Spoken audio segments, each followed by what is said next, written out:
Olá, meu amigo e amiga. Nesses tempos complicados, como é importante a gente poder encontrar aqui na internet espaços que nos ajudam a preservar a nossa sanidade mental, né? Eu estou dizendo isso para vocês na abertura do nosso encontro de hoje, em função de existirem muitos canais progressistas, canais humanistas, que não têm esse propósito, mas na medida que eles nos informam, que eles esclarecem algumas situações, que eles jogam alguns fatos para a nossa reflexão, eles nos ajudam a entender melhor o que está acontecendo ao nosso redor e também nos ajudam a perceber que nós não estamos sozinhos. Esse é um dos propósitos aqui do nosso portal. E hoje eu vou trazer para vocês algumas situações que estão acontecendo aqui no Brasil, situações que estão acontecendo fora do nosso país, e também vou ajudar a revelar algumas pessoas sem o menor escrúpulo que se apresentam publicamente, que se colocam aí formando opinião de um segmento da sociedade que anda muito adoecido e que nos deixa com uma grande interrogação. Será que essa gente tem cura? Esse mundo paralelo, será que ele pode voltar aqui para a Terra, pode voltar para o nosso país? Enfim, vou conversar com vocês sobre essas situações todas, sobre as manifestações que estavam previstas para hoje, né? E o que aconteceu. Mas antes de mais nada, quero convidar você que está chegando nesse instante ao nosso portal e não nos conhecia para que você se inscreva aqui conosco. Você que é muito bem-vindo, muito bem-vinda.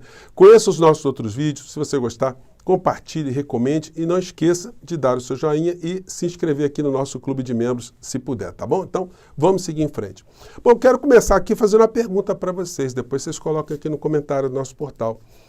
Eu vou tentar fazer uma adivinhação. Eu acho que na cidade que você está me vendo agora, não houve uma grande manifestação contra o governo Lula, contra o Supremo Tribunal Federal, contra a fome, contra a carestia, para voltar ao Bolsonaro. Eu acho que não teve uma maciça manifestação, né? O máximo que pode ter acontecido são grupos de canjicas, como dizia o Machado de Assis no Alienista, no conto Alienista, que, perdidos por aí, ainda se manifestaram de alguma maneira. Se você passou por alguma dessas manifestações, se você tiver olhado com mais atenção para a canela de muitas dessas pessoas, você vai ver ali um radinho de pilha, né?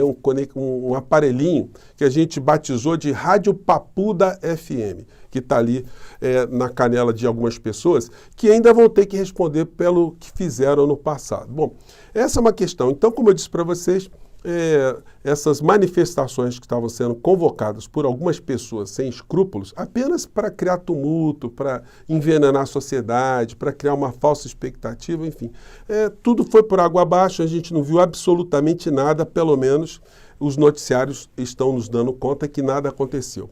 Eu denunciei aqui para vocês, há exatos 2 meses atrás, né, que essa senhora veio ao ar, lá da extinta Rádio Jovem Pan, extinta não, que ela está no ar ainda, mas criaram um outro canal, e ela fez uma publicação desse estilo bolsonarista. Eu estou colocando a senhora de novo aqui para saber se amanhã ela virá ao ar para se desculpar, para dizer que estava blefando, para dizer que estava fazendo um discurso ali muito mais preso a uma insanidade, a um fanatismo, do que alguma coisa ancorada na realidade, né? Vamos lembrar que disse essa senhora aqui, que ela fez profecias, né? De Estado, como a AGU, como o CNJ, perseguirem pessoas também. Quando isso vai parar? Quando chegarem na sua cola, Rodrigo Pacheco? Porque um dia chega para todo mundo. Já tem esquerdista aí sentindo o peso da perseguição. Já tem esquerdista calado. Olha só, eu não vi esquerdista sendo perseguido não, tá? Pela Justiça, pelo Alexandre de Moraes, não vi isso não, tá? Desculpe, tá, senhora? Já tem esquerdista desmonetizado. Vai precisar chegar no Senado? Já tivemos deputado condenado, imunidade parlamentar jogada no lixo. É um absurdo o que a gente está vendo. Eu acredito que Sebastião Coelho seja, sim, um homem de muita coragem e que vá ter o apoio dessa imensa maioria de brasileiros que, aliás, Paula, é bom a gente começar a lembrar desde já, estão programando manifestação para o dia 15 de novembro. Então esperem, porque o povo vai voltar para as ruas. Chega! Acabou essa fase de ficar colocando Acabou, hein? Acabou. Era hoje a manifestação, hein? mão pesada do Estado e dizer que defende a democracia. Isso é ditadura. Enquanto ainda houver um resquício de liberdade nesse país, de liberdade de expressão e de manifestação, o povo de bem vai para a rua. E pasmem, vai ser maior do que vocês imaginam, vai ser gigante. A população não aguenta mais. Agora a frase é abaixo a ditadura. Isso resume tudo. Resume os arroubos do judiciário, a conivência e a omissão. Tá bom, né? Tá bom, né? Senhora, a senhora vai voltar amanhã para para dizer que a senhora exagerou, que a senhora, enfim, tá no mundo paralelo ou não vai dar para voltar, né? Porque o que nós vimos hoje foi isso aqui, ó. Isso aqui na Avenida Paulista hoje, tá? Vamos lá o que aconteceu na Avenida Paulista. O hino nacional. Gente, esse aí é a multidão, tá? O multidão que vai dar um basta. Olha, o pessoal para dar um basta aí, ó. Jesus amado, cara. Tinha mais vendedor de picolé, de biscoito do que de patriota, né? Ali não deu para ver na canela do povo ali, mas certamente alguns devem estar com radinho de pilha ali conectado, né? Então é isso, gente. É esse universo paralelo que anda muito envenenado aqui no nosso país. Nós vamos ver algumas causas e alguns aproveitadores, porque agora nós temos uma questão que está colocando o povo judeu aqui do nosso país no centro de uma discussão e no centro de uma grande preocupação que também tem reflexos fora do nosso país, né? Mas vamos aqui abordar algumas situações aqui que ilustram isso que eu estou dizendo para vocês, né? E como é que a gente deve interpretar. Vou pegar aqui primeiro essa situação aqui. Chegando para o conflito lá no Oriente Médio, né? Os soldados de Israel, eles chegaram ontem no principal, bem à noite, principal hospital lá da faixa de Gaza. Ele se chama Al-Shifa, que era um hospital onde nós assistimos, por todos os veículos de comunicação, imagens mostrando que supostamente haveria uma base da entidade terrorista lá, o Hamas, né? E aí a gente viu essa matéria aqui na agência France Press em português. Vou colocar aqui para vocês. Vamos ver aqui que tem umas coisas interessantes. A Casa Branca destacou que fontes do Serviço de Inteligência americano corroboraram a afirmação israelense de que Hamas e Jihad Islâmica têm um centro de comando debaixo do Hospital Al-Shifa. Israel acusa há vários anos os dois movimentos de utilizarem os civis palestinos como escudos humanos. O Hamas nega as acusações e já pediu visitas de comissões de investigação internacionais. O governo do movimento islamita palestino... É o seguinte, gente, já que há essa acusação, o pedido, né? Olha, então vem investigar aqui. Isso aconteceu também, gente, no Iraque, quando se inventou que o Iraque tinha armas químicas de destruição em massa. O Saddam Hussein, na época, ele falou, olha, que vem uma comissão aqui para investigar. Foi uma comissão lá para o Iraque e não encontrou absolutamente nada. Depois criaram uma segunda comissão e o Saddam Hussein pediu de novo para ir, mas aí eles, não vamos. E porque já estava preparada uma operação para bombardear Bagdá contra a resolução da ONU, que os Estados Unidos, evidentemente, com apoio de Israel na época, não respeitou. Então, essa é a situação. Chegaram os soldados, há 24 horas eles estavam lá no hospital e já saíram. O Serviço de Inteligência norte-americano, de Israel, eles divulgaram essas imagens aqui, antes de chegarem no Hospital Al-Shifa, que lá nós teríamos, que lá existiria, melhor dizendo, né, esse tipo de estrutura aqui que o hospital protegeria. Vamos lá. Nem precisa colocar áudio, né? Eles colocaram essa cena aqui, ó, e vai descendo, aí no subterrâneo, aí tá vendo ali uma estrutura, né, gigantesca com salas, com armas, né, e uma sala de reunião, os corredores, enfim, tudo isso debaixo do hospital. Isso aí foi divulgado. O Benjamin Netanyahu falou disso, aí o porta-voz, né, das forças lá de defesa de Israel, do exército de Israel, também foi para o ar dizendo que tinha essa situação toda. Mas a questão é o seguinte, já ficaram 24 horas lá, já deu para mostrar, já fizeram imagens, porque agora tem que mostrar, né? Ou também foi um blefe, foi uma fake news para justificar o bombardeio, justificar tudo aquilo que está sendo feito na faixa de Gaza. Depois vão pedir desculpas, décadas depois, bombardeamos errado, não era nada disso, como aconteceu lá no Iraque, que o Reino Unido depois teve que se retratar muitos anos depois, o próprio governo americano reconheceu depois que não houve isso, o Colin Powell, que era o secretário de Estado norte-americano, disse que isso foi uma pecha, uma mácula que ele carregou para o caixão de ter jogado uma mentira tão grande que acabou justificando, né, ou fazendo com que milhares e milhares de pessoas fossem bombardeadas, fossem mortas, enfim. Matéria de hoje à tarde. ONU se declara horrorizada com a operação israelense dentro do hospital Al-Shifa, em Gaza. foram médicos interrogados, pacientes interrogados, tinham 2.000 pessoas lá. E foram embora, né? Aqui na Record tem uma matéria aqui, deu uma apagada aqui, vamos passar para outra aqui, que são imagens que são de uma contradição absoluta, né? O hospital foi todo bombardeado, aí chegam lá os soldados de Israel levando alguns equipamentos, Dezenas né? de soldados israelenses, alguns deles levando equipamento, algumas ordenaram caixas. a rendição dos moradores Nós não de sabemos Gaza o que que tem buscaram refúgio nessas no caixas, hospital né? Al-Shifa. Provavelmente com a caixa está escrito tem suprimento ali.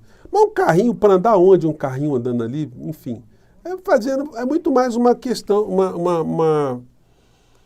uma cenografia, né? O que as forças de defesa de Israel e o governo americano, que diz que a inteligência de Israel estavam denunciando, o que eles têm que fazer é agora mostrar esses desenhozinhos todos que a gente acabou de mostrar aqui, né? Porque senão, como é que vai ficar essa história? Dá para bancar isso durante quanto tempo? Essas mentiras vão ser consertadas de que maneira, né? Isso aqui é uma matéria sobre a questão do Iraque, né? Que comentei com vocês. Guerra do Iraque, 20 anos, como a busca por armas de destruição em massa fracassou. Então, que reforça isso que eu estou dizendo para vocês. Essas são as destruições todas que estão acontecendo na faixa de Gaza. Não dá para dizer que isso aqui é um bombardeio cirúrgico, né? Que isso aqui, como as entidades todas israelenses estão dizendo, aqui no Brasil, inclusive, né? Não é uma preocupação com as crianças, com as mulheres, com os civis. Qual a preocupação? Você bombardeia por atacado, né? Quem é que escapa de uma situação como essa? Quando você bombardeia um hospital, como é que se escapa dessa? Isso aqui, gente, é um conjunto habitacional. Esse conjunto habitacional todo era um covil de terroristas. Então, enfim, vamos bombardear tudo. Então, são situações aí que escondem algumas situações que pouquíssimos canais estão se atendo, e não é por desconhecimento, enfim. Aliás, é mais por desconhecimento mesmo, né? Melhor dizendo, reparando aqui, porque a gente está tão envolvido com a questão humanitária que a gente não percebe que, assim como aconteceu no Iraque, que havia um grande interesse de se roubar o petróleo do povo iraquiano, aqui também tem o interesse de se fazer um corredor ali, um corredor comercial, um corredor para trânsito de riquezas e, sobretudo, para exploração de riquezas energéticas naquela região. Já está se falando na Itália em se criar uma comissão da ONU para governar ali esse setor da faixa de Gaza, com todas as riquezas já do povo da Palestina, ali da faixa de Gaza, já tendo sido entregues, leiloadas, aquinhoadas aos grupos de interesse ali, que ninguém está vendo isso nesse momento, né? Mas tem alguns canais que estão levantando isso aí, a gente não pode fechar os olhos para a questão humanitária ali, que acaba acontecendo ali, como eu já mostrei aqui para vocês. Aqui no Brasil, eu estou comentando com vocês já algumas vezes como existem alguns vigaristas que acabam prejudicando as causas que aparentemente eles estão dizendo que vão defender, né? No caso aqui, especificamente, o senhor Fábio Van Garten, que diz o seguinte na postagem dele: por que Lula quer tanto colocar o povo brasileiro contra Israel? Não permitiremos. Olha só, gente, quando uma pessoa tem responsabilidade naquilo que ele está fazendo, ele tem preocupação de fato com o seu povo, com a sua causa, ele tem que avaliar algumas coisas, se ele tem caráter, né? Se ele tem realmente a preocupação. Qual é a imagem que o povo brasileiro tem de uma figura como o senhor Fábio Van Garten, do senhor Jair Bolsonaro e clã Bolsonaro, do senhor o Silas Malafaia et caterva, né? Eles são pessoas que têm uma unanimidade nacional. Talvez o senhor Fábio Van Garten, nem na comunidade judaica, ele tenha algum tipo de unanimidade. Então, quando a pessoa é classificada como uma criatura sem escrúpulos, alguém que ficou colado com esse universo tão malévolo aqui em nosso país, quando essa figura defende uma causa, ele naturalmente já cria uma antipatia das pessoas que estavam distantes dessa situação toda. Seria melhor ele não entrar em cena, porque uma pessoa tão infectada, né, do ponto de vista de coisas ruins, se coloca para defender uma tese, ele prejudica aquela tese, ele prejudica aquele povo, ele prejudica aquela causa. Então, quem mais está prejudicando hoje o povo judeu aqui no nosso país, está criando mais radicalismo, mais antisionismo, mais antissemitismo, em áreas que não existiam, são essas figuras que são figuras que se identificam não com coisas boas, mas com coisas muito mais, como, por exemplo, a justificação de assassinatos de crianças, mulheres inocentes. E tudo isso, gente, como eu tenho salientado aqui, por uma razão que está por trás dessa história toda, que é uma razão econômica. Agora, Israel, o governo de extrema-direita de Israel, não pode ser confundido de uma maneira geral, nem com o povo todo de Israel e nem com o povo judeu espalhado pelo mundo. Existem grupos de gangsters aqui no Brasil, como existem fora do nosso país também, que se conectam e não estão nem aí para a opinião pública, não estão aí para as causas verdadeiras que movem as sociedades, estão muito mais afim de ganhar dinheiro e de fazer grandes negócios, mesmo que isso custe milhares e milhares de vidas. E aí, com os inescrupulosos perdidos soltos por aqui, muitas pessoas acabam se iludindo, né? Então, gente, vamos ficar de olho nessa gente, vida que segue, e se tiver tido alguma manifestação grande aí, gigante, manda seu comentário aqui pro portal, tá bom? Grande abraço, tchau, gente!